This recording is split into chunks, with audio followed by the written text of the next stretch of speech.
Baru 1 bulan menginjakkan kaki di Pulau Dewata, sopir freelance bernama Rafli Rangga Mahendra sudah berurusan dengan polisi. Pasalnya ia nekat nyambi jadi pengedar narkoba di kawasan Jalan Ahmad Yani dan Pasar Utara.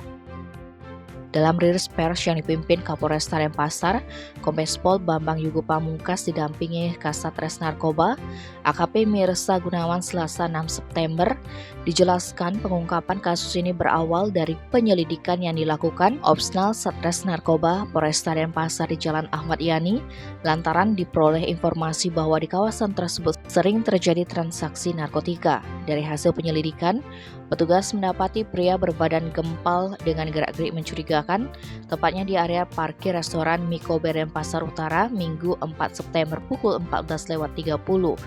Tanpa buang waktu, aparat meringkus pria tersebut.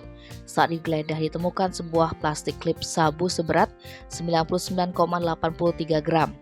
Diduga tersangka hendak mengedarkan sabu dengan sistem tempel. Saat petugas melakukan penggeledahan ke kos tersangka, Rafli di Jalan Dewi Gangga Cafe Seminyak Kuta Badung, ditemukan lagi barang bukti narkoba jenis lain yaitu ekstasi sebanyak 144 pil dengan berat 54,21 gram. Selain itu ada alat hisap bong yang digunakan oleh tersangka untuk mengkonsumsi narkoba. Saat diinterogasi, pria asal Lumajang, Jawa Timur itu mengaku barang haram tersebut adalah milik seseorang yang biasa dipanggil Jeki. Ia mengenal orang itu melalui WhatsApp.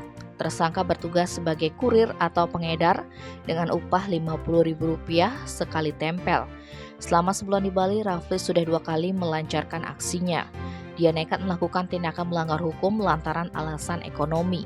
Atas perbuatannya, dia terancam pidana penjara paling singkat 5 tahun dan paling lama 20 tahun dan pidana serta denda paling sedikit Rp800 juta dan paling banyak Rp8 miliar.